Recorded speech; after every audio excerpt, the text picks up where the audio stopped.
नमस्कार, स्वागत है आपका राज्यसभा टीवी के इस विशेष कार्यक्रम खास मुलाकात में। हमारे साथ आज जुड़ रहे हैं देश के रसायन उर्वरक राज्य मंत्री और पोत परिवहन के स्वतंत्र प्रभार के मंत्री मनसुख मंडाविया जी। सर, बहुत बहुत स्वागत है आपका। जी नमस्ते। सर, 1 बरस पूरा हो गया है मोदी साहब की दूसरे कार्यकाल को, तो क्या विशेष उपलब्धियां रही जो महकमे आपके पास हैं, उनके हिसाब से अगर बात की जाए?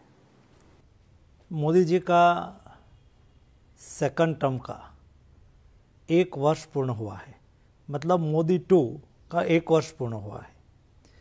मोदी जी की सोच पहले से रही है, वो कोई बात को सोचते हैं तो कभी त्रुटक नहीं सोचते, वो टोटल सोचते हैं। मतलब देश का डेवलपमेंट टिकाऊ हो, लॉन्ग टर्म के लिए हो और जिसके आधार पर देश बन सके, देश आगे बढ़ सके। मैं आपको एग्जाम्पल के तौर पर मेरे मिनिस्ट्री में 1 साल में कैसा डिसीजन हुआ जो लॉन्ग टर्म के लिए है। फॉर एग्जाम्पल, मैं शिपिंग मिनिस्ट्री देख रहा हूँ। शिपिंग सेक्टर देश में 7,500 किलोमीटर समुद्र तट है जी। 95% cargo, Exim cargo bye port, सी पोर्ट होता है। समुद्र तट को क्या एक डेवलपमेंट का, विकास का द्वार नहीं बना सकते? जी हाँ, बन सकता है। कई देशों की इकोनॉमी समुद्र तट से जुड़े हुए इंडस्ट्रीज के साथ है, या समुद्र तट के साथ है, या बंदरगाह के साथ है, जुड़ी हुई, शिप बिल्डिंग के साथ है, शिप ब्रेकिंग के साथ है। कई कारोबार ऐसा होता है जो समुद्र तट से होता है। आज देश में कुल मिला के दुनिया में 1,000 शिप हर साल रिसाइकल होती है। उसमें से 400 से 350 से 400 शिप इंडिया में रिसाइकल होती है। करीब 40%। 40% शिप इंडिया में रिसाइकल होती है, क्योंकि इंडिया में जो नेचुरल अपॉर्चुनिटी है उसको भारत ने अच्छी तरह से एनकेज किया है। क्या ये शेयर हम आगे नहीं बढ़ा सकते? लॉन्ग टर्म के लिए ship breaking industries, ship recycling industries को हम सर्वाइव नहीं कर सकते? उसके लिए एक शर्त थी। इंटरनेशनल मैरीटाइम ऑर्गेनाइजेशन ने एक कन्वेंशन किया था, उसको हांगकांग कन्वेंशन मानते हैं। तो हांगकांग कन्वेंशन के तहत शिप रिसाइकलिंग इंडस्ट्रीज थोड़ी हैजार्डस वाली इंडस्ट्रीज है, थोड़ी लेबर ओरिएंटेड इंडस्ट्रीज है। लेबर सेफ्टी और हैजार्डस रिमूवल सिस्टम कैसी होनी चाहिए, लेबर सेफ्टी कैसी होनी चाहिए, उसके लिए उन्होंने एक कन्वेंशन में एक रूल्स ड्राफ्ट किया था।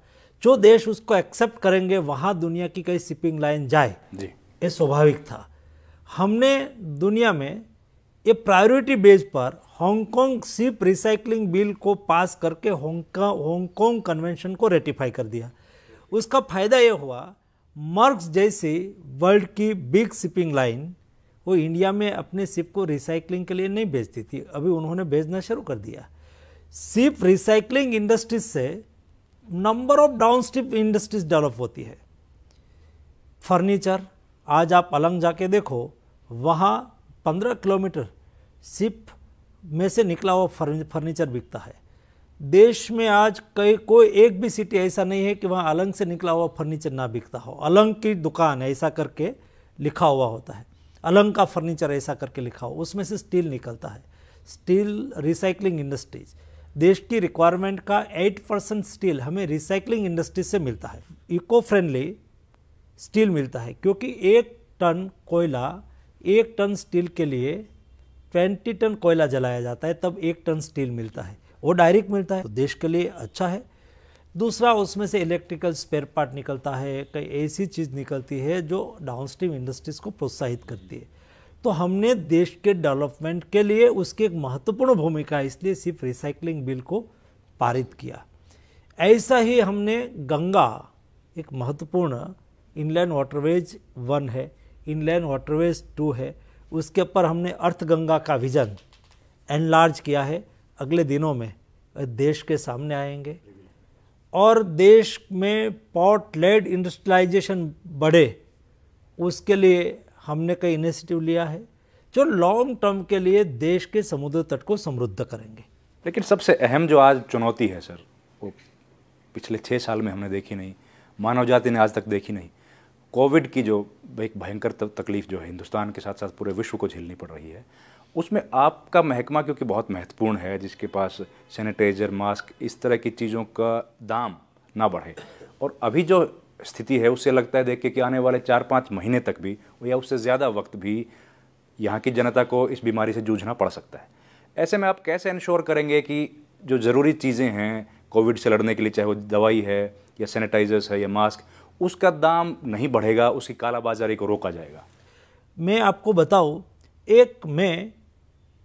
एक ग्रुप ऑफ मिनिस्टर्स जो कोरोना वायरस के संदर्भ में उसकी समीक्षा, उसके लिए सुझाव परामर्श करने के लिए हेल्थ मिनिस्टर की अध्यक्षता में ग्रुप ऑफ मिनिस्टर्स बना हुआ है। मैं भी एक ग्रुप ऑफ मिनिस्टर्स का सदस्य हूँ। पहला केस यूएसए में आया था, उसी दिन पहला केस इंडिया में आया था।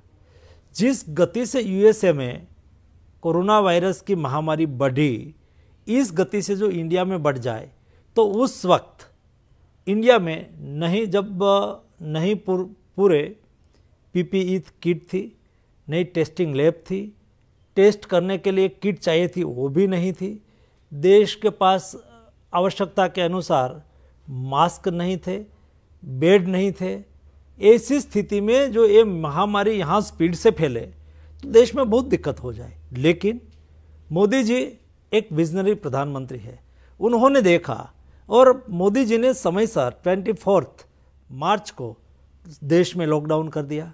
ये लॉकडाउन करने से महामारी स्प्रेड होने से उसकी गति रुक गई। एक गति रुक जाने से हमें अवसर मिल गया। हमारे यहाँ पीपीई किट थी ही नहीं, हमें इंपोर्ट पर डिपेंड करना पड़ता था। आज देश की आवश्यकता के अनुसार पीपीई किट बनने लगी और हम एक्सपोर्ट करने की स्थिति में आ गए। आज उस वक्त हमारे पास बहुत कम 68 लैब थी, आज 200-250 से ज़्यादा लैब हो गई देश में, और कई प्राइवेट लैब भी टेस्टिंग की हो गई। टेस्टिंग किट इंडिया में उपलब्ध नहीं थी या तो बहुत कम थी। आज कई कंपनी आगे आई और टेस्टिंग किट देश की आवश्यकता के अनुसार तो बनाती है, लेकिन दुनिया को एक्सपोर्ट करने के लिए भी सक्षम हो गई। ये सब समय हमें समयसर एक्शन लिया मिल गया। और दूसरा, ये कोरोना वायरस की महामारी में मोदी जी ने अपनी परंपरा को निभाया। मोदी जी ने देश की आवश्यकताओं को भी ध्यान में रखा। फॉर एग्जाम्पल, दुनिया में सारी दुनिया की ओर से मोदी जी को कई कंट्री हेड का कॉल आया, मेडिकल डिप्लोमेसी की बात कर रहे हैं कि मोदी जी को कॉल आया कि आप हमें हाइड्रोक्सीक्लोरोक्विन दीजिए, हमें पैरासीटामोल दीजिए। तो हमारे पास भी एक प्रकार था कि हिंदुस्तान की रिक्वायरमेंट को भी फिलफिल करना है और एक्सपोर्ट कैसे कर सकते हैं। और उस वक्त हमने सभी मेडिसिन पर बैन लगा दिया था एक्सपोर्ट पर। हमने समीक्षा की, हमारे देश के इंडस्ट्रियलिस्ट के साथ बातचीत की और देश की हेल्थ मिनिस्ट्री के साथ बातचीत की, क्या हमारी रिक्वायरमेंट क्या है। हमारा जो एक्सपर्ट लोग था उन्होंने प्रेडिक्शन दिया कि अप्रैल एंड में हमें 2 करोड़ हाइड्रोक्सीक्लोरोक्विन चाहिए। तो हमने 3 करोड़ एक साइड में रख दिया और बाकी कितना प्रोडक्शन हो रहा है उसको एनालिसिस किया। मुझे बताते हुए खुशी हो रही है, 113 कंट्री में भारत ने हाइड्रोक्सीक्लोरोक्विन, एजिथ्रोमाइसिन और पैरासीटामोल उपलब्ध कराई। ये बड़ी महत्वपूर्ण जानकारी है। 113 मुल्कों में भारत ने दवाई कोविड के इस संक्रमण के पीरियड के दौरान भेजी। उसका फायदा ये हुआ कि 42 कंट्री ने, किसी ने लेटर लिखा, किसी ने प्रधानमंत्री जी को कॉल करके कहा, यूनाइटेड नेशन ने भी भारत की दुनिया को दवाई देके सहयोगी होने की अपनी भूमिका निभाई, इसलिए सराहना की। कई कंट्री हेड ने ट्वीट किया। ये हमारी एक मोदी जी की वसुधैव कुटुंबकम की जो हिंदुस्तान की भावना है उसको साकार किया। केवल लाभ की मानसिकता के आधार पर देश नहीं चलाते हैं। कई ऐसी कंट्रीज है उन्होंने केवल लाभ ही देखा और उनकी इकोनॉमी डल नहीं हो जानी चाहिए, इसके लिए समय सर जो एक्शन लेना चाहिए था उन्होंने नहीं लिया। लेकिन मोदी जी ने कहा जान है तो जहान है, देश की जनता की जान बचनी चाहिए, इसलिए लॉकडाउन भी किया, देश की व्यवस्था को भी संभाला और दुनिया को भी मदद की। दुनिया को 113 कंट्री को मेडिसिन उपलब्ध कराई, ये छोटी बात नहीं है। 113 मुल्कों में रिक्वेस्ट आई भी थी और खुद भी भेजा गया है, दोनों तरफ रिक्वेस्ट आई थी, सबकी रिक्वेस्ट आई थी। और हमारे कई लोगों ने मोदी जी को कॉल किया, कई लोगों ने एम्बेसी के माध्यम से फॉरेन मिनिस्ट्री का संपर्क किया। ये रिक्वेस्ट के आधार पर हमने उसको मेडिसिन उपलब्ध कराई। एक काम हिंदुस्तान ने किया है, ये हमारा कल्चर है, ये हमारा वसुधैव कुटुंबकम की भावना है। यही अवधारणा के आधार पर मोदी जी ने काम किया और इसलिए हिंदुस्तान को दुनिया में सराहा जा रहा है। अब सवाल ये आ रहा है सर कि अब जून का महीना आ गया है, संक्रमण की रफ्तार बढ़ रही है, तो क्या आपका जो महकमा है वो भी कोशिश कर रहा है कि इस पर वैक्सीन बनाई जाए? देश के दूसरे मुल्कों में इस तरह की कोशिशें हो रही हैं, लेकिन फिलहाल किसी भी देश को एक पुख्ता, जिसको कहते हैं, वो कामयाबी हासिल नहीं हुई है वैक्सीन बनाने की दिशा में। आज देश में भारत के पास भी कई मल्टीनेशनल कंपनी है। भारत फार्मा सेक्टर में डेवलप्ड कंट्री है और इंडिया के कई कंपनी वैक्सीन बनाने के काम में जुड़ी हुई है और कई लोग कई आगे भी बढ़ चुके हैं और दुनिया में ऐसे ही कई कंपनीज, दुनिया की भी कंपनीज उसके पर काम कर रही है। लेकिन ये बायोलॉजिकल एक व्यवस्था है वैक्सीन बनाना, वो कभी शॉर्ट टर्म में नहीं हो जाती, कई टेस्टिंग से उसको पास होता है। लेकिन मैं उम्मीद करता हूँ कि हमारी भी कई कंपनी उसमें अवश्य सक्सेस रहेगी और हम भी हमारा उसमें कंट्रीब्यूट कर सकते हैं। दिशा में देश की इंडिजिनियस कंपनी है वो काम कर रही है। प्रधानमंत्री ने लगातार इस बार बात की सर आत्मनिर्भरता की, तो एक बात मैं आपसे यहाँ अपने दर्शकों के लिए जानना चाहूँगा कि क्या लोग ये मान के चलें कि जब तक चाहे कितना भी लंबा ये संक्रमण चले, लेकिन उसमें सैनिटाइजर, मास्क जो महत्वपूर्ण चीज़ें हैं, इनकी कालाबाजारी को रोकने की तैयारी पूरी है आपके महकमे की तरफ से? मोदी गवर्नमेंट जब से आई तब से उन्होंने एक सबसे महत्वपूर्ण काम किया। मैंने कहा ना कि हमने कभी टोकन की बात नहीं की, टोटल की बात की। ये देश में हेल्थ को कभी डेवलपमेंट के साथ जोड़ा ही नहीं गया और हेल्थ को डेवलपमेंट से सीधा रिश्ता है। देश के नागरिक स्वस्थ नहीं हो गए तो फैमिली स्वस्थ नहीं होगी, फैमिली स्वस्थ नहीं होगी तो स्टेट स्वस्थ नहीं होगा, स्टेट स्वस्थ नहीं होगा तो नेशन स्वस्थ नहीं होगा। जिस देश के सिटीजन, नागरिक स्वस्थ नहीं हो, ये देश तरक्की कैसे कर सकता? कभी नहीं कर सकता। और इसलिए मोदी जी ने दुनिया की सबसे बड़ी health care scheme Ayushman Bharat योजना, उसका इम्प्लीमेंटेशन किया और लास्ट मन की बात में मोदी जी ने बताया कि 1 करोड़ से ज़्यादा लोग ने आयुष्मान भारत योजना के अंतर्गत सारवार की, बहुत बड़ी बात है, ट्रीटमेंट किया। ये बहुत बड़ी बात है, ये हेल्थ के साथ जुड़ा गया है और इसलिए देश में हेल्थ सिक्योरिटी आ गई। देश में नागरिक स्वस्थ रहे और नागरिक हेल्थ की दृष्टि से एक परिवार में 5 लाख की हेल्थ सिक्योरिटी आ जाना है, बहुत बड़ी बात है। ये मोदी जी ने किया है।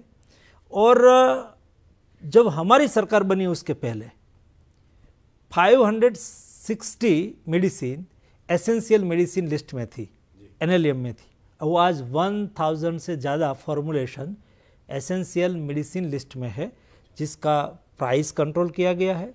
हमने N95 मास्क, उसके ऊपर भी नज़र बनाए रखी है और जो किट है उसके लिए बन रही है, उसके ऊपर भी हमारी नज़र है। कई कोविड के साथ जुड़ी हुई मेडिसिन है, उसका प्राइस देश में बढ़ ना जाए। और आपने देखा होगा आज तक नहीं बढ़ा होगा। बढ़ा नहीं, कालाबाजारी रोकने में तो कालाबाजारी हमने बिल्कुल नहीं होने दिया है। हमारी नेशनल फार्मा प्राइसिंग अथॉरिटी है, ये NPPA, उसके ऊपर निगरानी रखती है। कहाँ भी कोई भी ऐसी दिक्कत आए, शॉर्ट सप्लाई है तो तुरंत ही हम उसको मैनेज कर लेते हैं।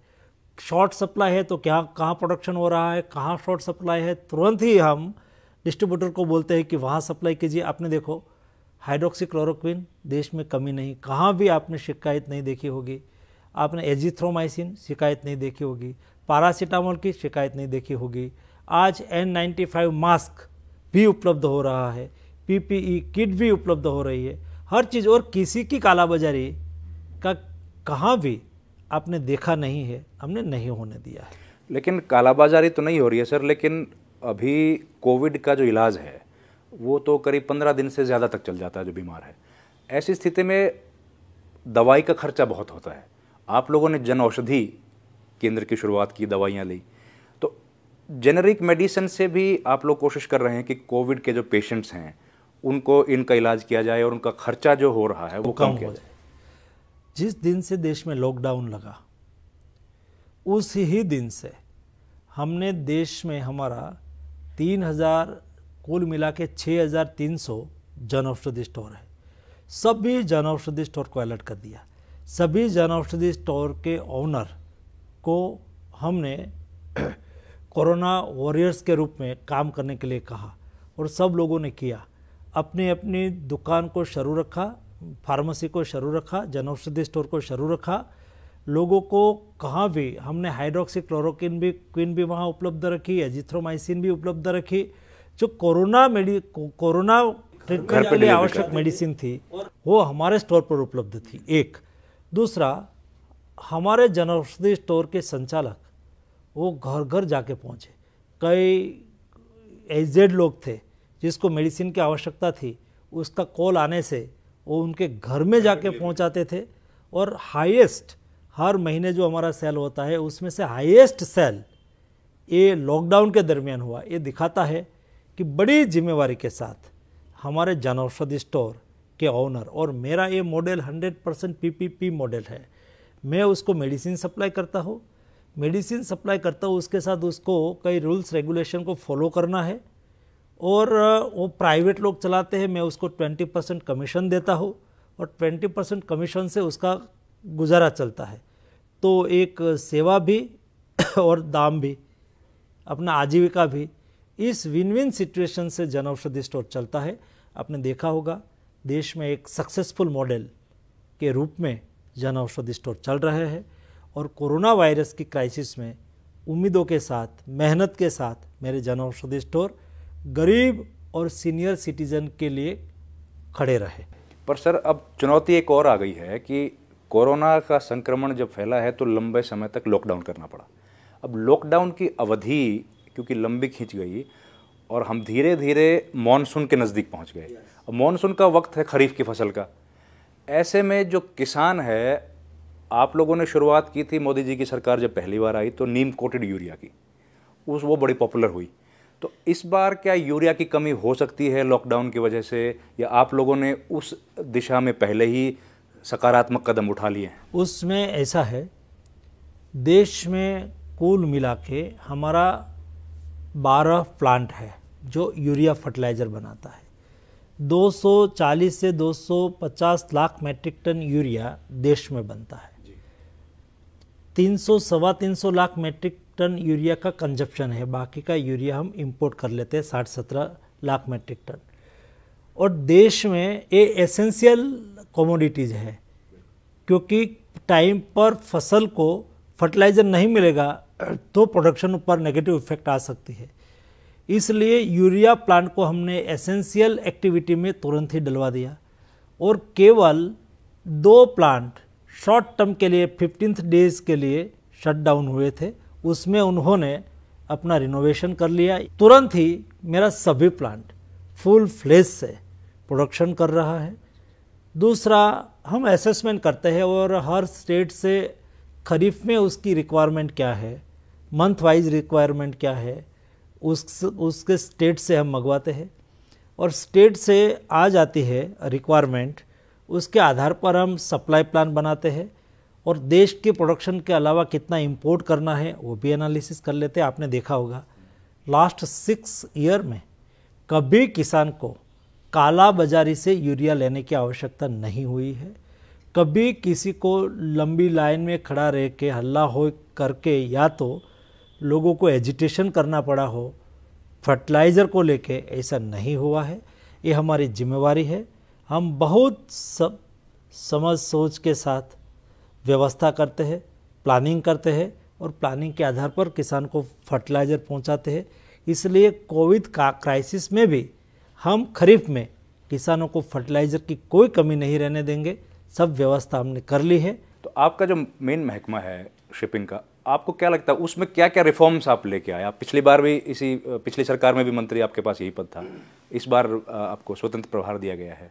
शिपिंग सेक्टर में रिफॉर्म की बहुत आवश्यकता है, क्योंकि भारत में जो शिपिंग सेक्टर में रिफॉर्म होना चाहिए था इतना नहीं हुआ था। हमने 2-3 बड़े रिफॉर्म की कोशिश की। फॉर एग्जाम्पल, देश में 7,500 किलोमीटर समुद्र तट, ट्रेडिशनल सी फेरर हमारे यहाँ मछुआरे ट्रेडिशनल सीफेरर हैं, वो सदियों से समुद्र में जाते हैं। ये स्किल का हम उपयोग नहीं कर सकते क्या? उसको रोजगारी का अवसर नहीं बना सकते क्या? और जब हमारी सरकार बनी तब केवल 94,000 सीफेरर थे देश में, इंडियन सीफेरर। सीफेरर की जॉब बहुत महत्वपूर्ण जॉब होती है, क्योंकि मिनिमम $200 पर मंथ सैलरी मिलती है। कोई सफाई करने के लिए भी सीफेरर के रूप में, सफाई कर्मी के रूप में भी जाए तो भी उसको $200 मिलता है, $2,000। $2,000 मंथली मिलना मतलब 1.5 लाख रुपीज़ हो गया। और वो 6 महीने जाए तो 9 लाख रुपीज़ हो गया।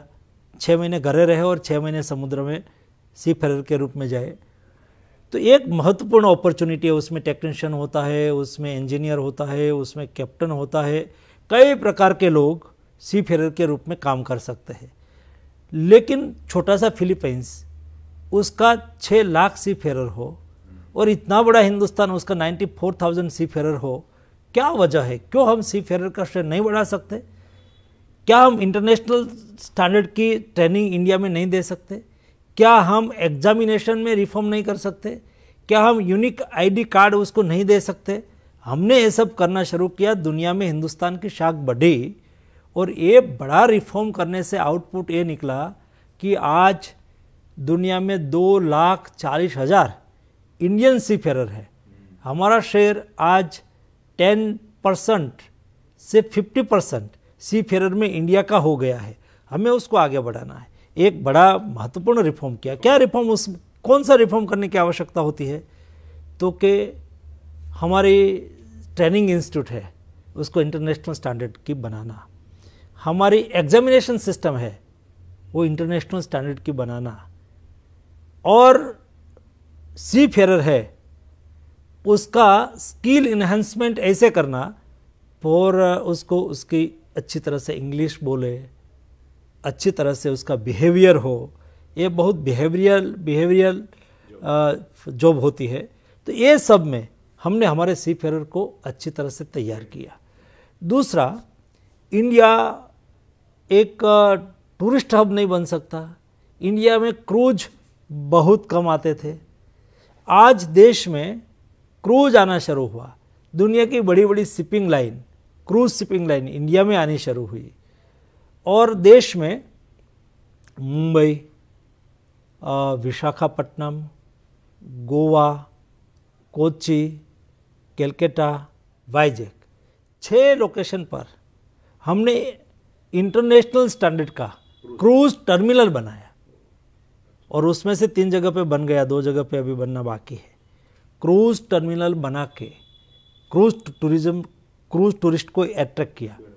अट्रैक्ट करने से क्या फ़ायदा होगा? क्रूज टूरिस्ट जब आएंगे, एक क्रूज में 3-4 हज़ार लोग आते हैं, 3-4 हज़ार टूरिस्ट आते हैं। कोई शहर में जाते हैं तो कितना खर्च करके आते हैं, और खर्च करेंगे तो इस शहर की इकोनॉमी ऑटोमेटिक बढ़ेगी। इस दृष्टि से हमने टूरिज़्म सेक्टर में भी बहुत बड़ा रिफॉर्म किया है। अगले दिनों में उसका अच्छा रिजल्ट मिलना है। पोर्ट पर लैंड होती है और ये लैंड का उपयोग हम अपना कार्गो बढ़ाने में नहीं कर सकते क्या? इंडस्ट्रियल डेवलपमेंट करने में नहीं कर सकते क्या? हमने ये भी कोशिश किया है और अगले दिनों में पोर्ट लेड इंडस्ट्रियलाइजेशन को आगे बढ़ाना है।